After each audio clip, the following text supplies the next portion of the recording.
Okay, we've been called to the scene of a patient who's fallen out of a tree.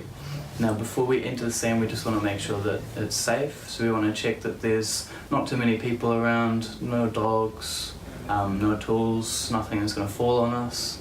Do you feel like the scene's safe to enter? Yeah, I do. Alright, we will enter the scene. Hello, can you hear me? Hi, yeah, I can. We're at the ambulance service. My name's Michael. What's your name? Hi, I'm Izzy. Hi, Izzy. So can you tell me what's happened? Oh, I was pruning my tree and I think the ladder gave way or something, but I fell and I've cut my arm really bad. Alright, we'll sort that out in just a second. So, patient has a GCS of 15 because he is alert and oriented and replying. So I'll just sort out the bleeding on patient's arm. And can I get you to do a trauma sweep for me? Yes. And also get some patient background sweep. So can I get you to tell me what your name is? Hi, I'm Izzy Lloyd. Izzy Lloyd? Okay. Do you mind if I do a pat down of you just to check you're not bleeding anywhere else? Yeah, no Alright, 1 worries. second. Can I get your arm? Yeah, no problem. Cool, so I'll just apply Convert dressing and apply some saline to the dressing so it's moist before I put it on the wound. I'll apply pressure, and as I bandage, I will put twists in the bandage over where the cut is to apply more pressure. So I'm just going to pat you down here.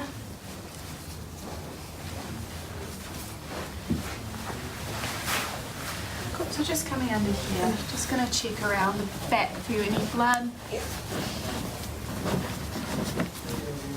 Cool. Just going to pat you around on the chest here.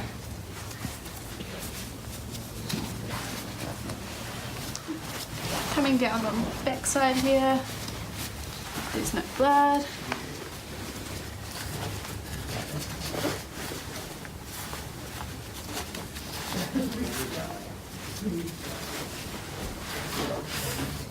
Oh, Is that sore there? it's not there, it's like my ankle. Down a bit more? Yeah, Okay. yeah. I can see it is a bit swollen, so I'm just going to leave that for a moment. Michael, patient has a swollen and slightly angulated ankle down here. Cool, we'll get to that. So I'm just going to pat you down here. Cool, so we've got the bandage on the arm. Keep an eye on that. Patient has no other bleeding. Cool. I'll just check the pulse and make sure that we've got blood flow into the hand. I'll check the CRT and see that it's slightly longer than 2 seconds, but that's expected with a bleed. Colour is also looking quite well perfused, quite pink, and there's quite a lot of warmth coming out, not too clammy. I will move on to do a primary survey of the patient. While I'm doing that, can I get you to do vitals? Yes. So that's just respirate, heart rate, blood pressure, pupils, and auscultate the lungs. Sounds good. Don't worry about blood glucose, and also temperature as well. Thank you. Cool.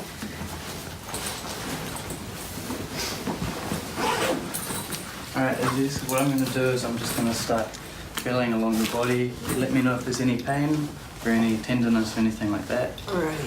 Alright, so I'm just starting off at the head and feeling for any deformation or bogginess or bleeding or anything like that. And I've got double gloves on so I can check for blood. Oh, shit. Okay, so we've got some midline neck pain, so Yeah. we'll come back to that later. Just keep your head still Okay. and don't move around too much. Just check collarbones and shoulders. And go down the arms. Feeling the bones to make sure that there's no broken bones anywhere that we haven't figured out already.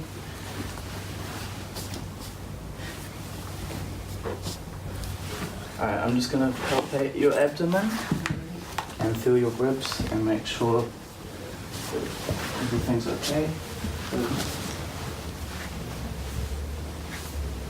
Can I get you to take some big breaths in?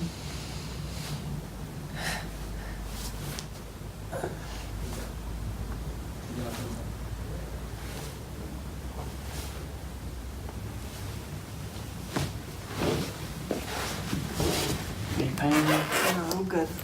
Cool. Feeling the pelvis, make sure that it's nice and sturdy, no pain, anything like that. And I'll Okay. just run my arms down her legs as well. Checking for bleeding or any broken bones. Seems all good. I'll just check the other leg. Now let me know when it starts to get painful. Okay. I'm just gonna extend it. It's kind of a little bit tender there, but not too. Like Okay. there, it starts getting kind of. Alright, Yeah.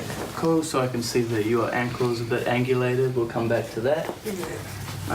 Now I can see that the dressing has been bled through, so I'll just apply a second bandage with even more twists and more pressure to try and stop the bleeding.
After I've finished doing this bandage up, I'm just going to check limb baselines for both patients' arms.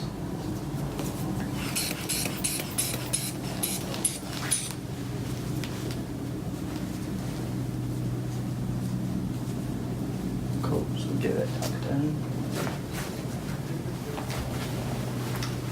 Now just double check baselines and CRT, so it's looking okay. We've got same pulse, colour's looking about the same, and I'll just come around and check the other arm to make sure that. Down here. Okay, cool. Auscultate the lines. So just check the pulse. Pulse is feeling stronger in this arm. Also a bit more colour, more warmth, but that's looking pretty good. Izzy, I'm just going to get you to take some big breaths for me, just in and out.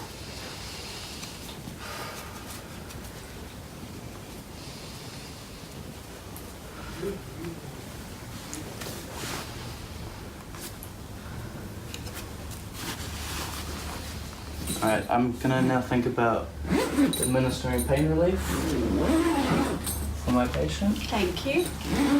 and then we'll sort it out. Patient's heart rate was 70, breast rate was 17, blood pressure was 110 over 65, and there was no crepitus stridor or crackling in the lungs. I'm just going to take temperature now. Alright, so Izzy, have you ever seen this before? Do you know what this is? No, sorry. So this is methoxyflurane, this is a painkiller. Now what this does is it kills pain, but it's self-administered, so you have to keep sucking on it for it to work, and you can dose it yourself. Now, can you tell me, do you have any kidney problems? No, good.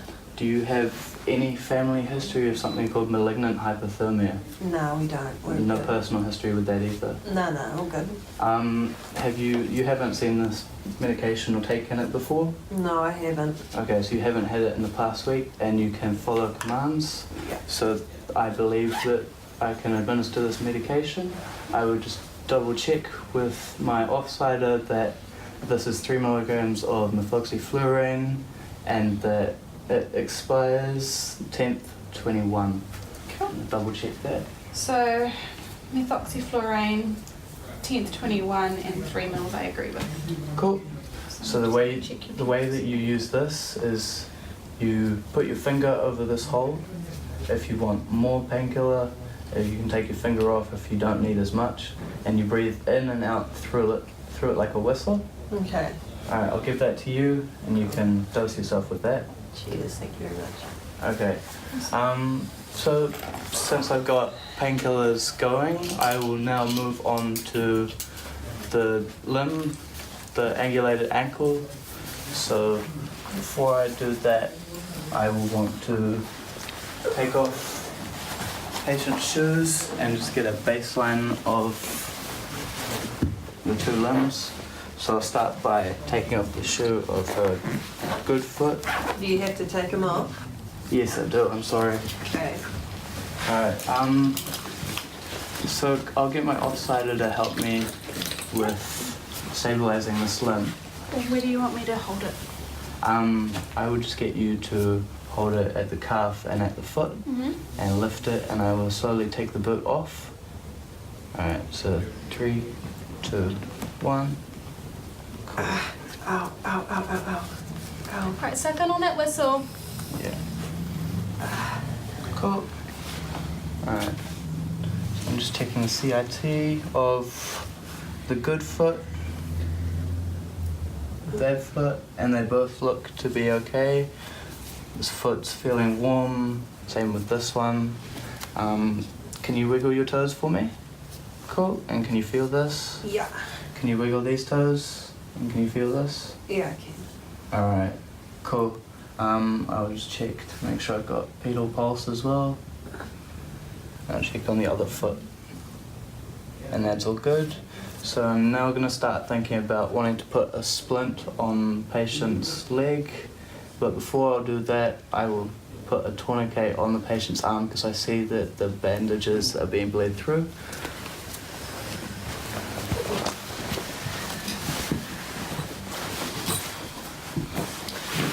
Alright, so this is a tourniquet. I'm going to put this on you and it's going to hurt a little bit. Okay. So I'll get you to keep sucking on the oxypurin. How's your pain out of 10? Yeah, it's at like a 6 now. Alright, that's good. Okay, so the way this is put on is you just slide it onto the limb.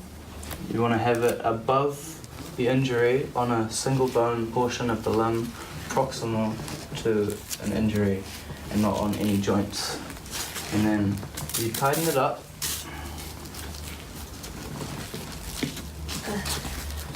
And you turn the windlass until you cannot feel a radial pulse, but because this is not a real emergency, we're not going to actually tighten this up. But once it's all tight, you'll strap this over, date the time, and this is useful for doctors knowing when the tourniquet was put on. You can't take it off once it's put on, so this is very important to just maintain that you know when it was put on because there's no blood flowing to the arm anymore. And you also want to remove the bandages to check that the bleeding has stopped. So I'll just get my offsider to do that while I sort out getting a C-spine collar on the patient because of midline neck pain.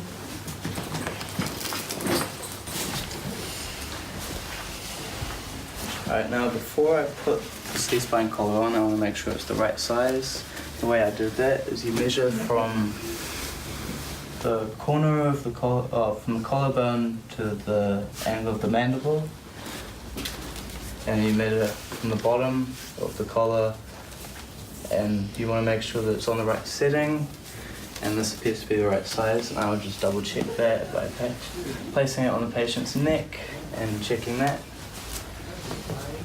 Alright, can I get you to hold onto the patient's head and lift it, keep it still while I slide this underneath. So I'm just going to move patient's hair out of the way. Alright, cool. In 3, 2, 1.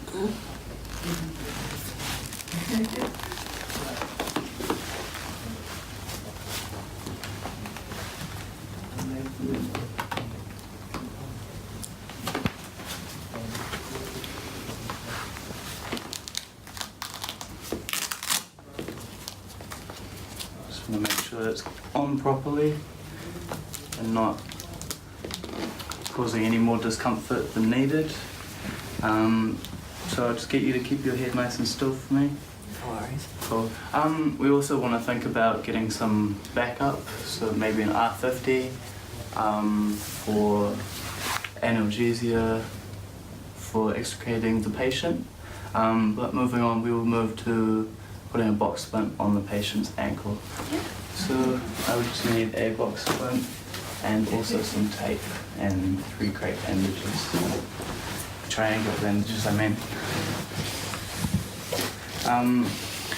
Now, when you put on a box splint, the point of it is to immobilize the limb and also stabilize it so that it can't move around. So we will first check to make sure it's the right size. This appears to be the right size, so we'll just tape it all up.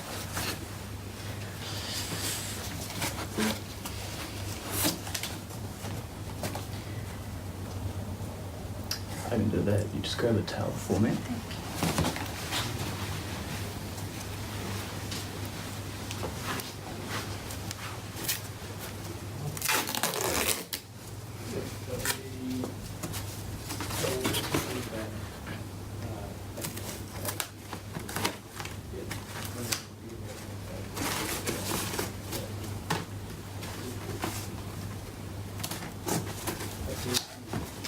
Okay, so that's nice and secure. Now we want to line that up and place a towel in it to make it more comfortable. And then we will lift the limb up and place it into the splint. First sliding triangle bandages underneath, and I'll get my offsider to help me lift the limb. Now before we do that, we just want to keep sucking on the methoxyfluorine because it's going to hurt a little bit. And lift. 3, 2, 1.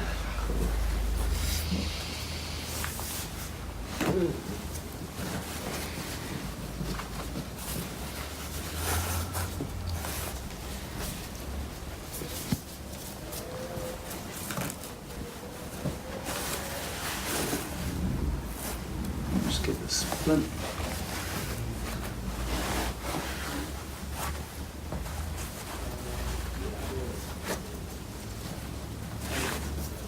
There we are. Lowering the foot. Yep. Cool.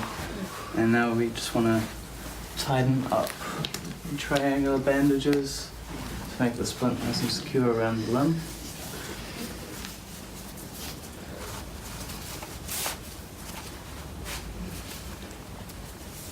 Could I get you to reassess the vitals? Yeah. Or mainly just blood pressure and temperature? Yeah. Also heart rate, to make sure that our patient hasn't gone into hypovolemic shock. And when we're tying the splint up, we want to make sure that the injury is nice and visible so that we can keep tabs on it and keep an eye on the patient. Right, Izzy, I'm just going to put this back around your arm again.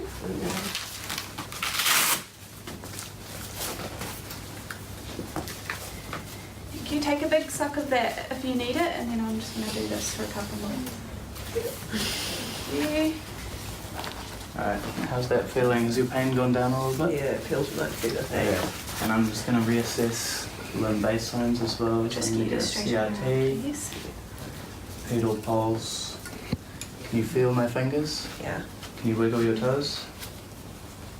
Cool.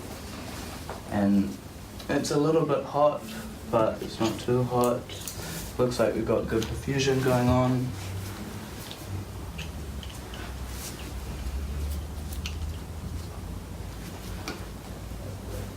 Can you feel my fingers? Yeah, Can okay. you wiggle my toe? Wiggle your toes? Alright, cool. We also maybe want to think about some paracetamol for more analgesia, maybe some ibuprofen, but we will probably wait until the ICP gets here before we give any more painkillers and worry about moving the patient. But after I've got my offsider to do vitals, I will get my offsider to go and get a scoop stretcher from the ambulance, and we'll probably just take the patient to hospital.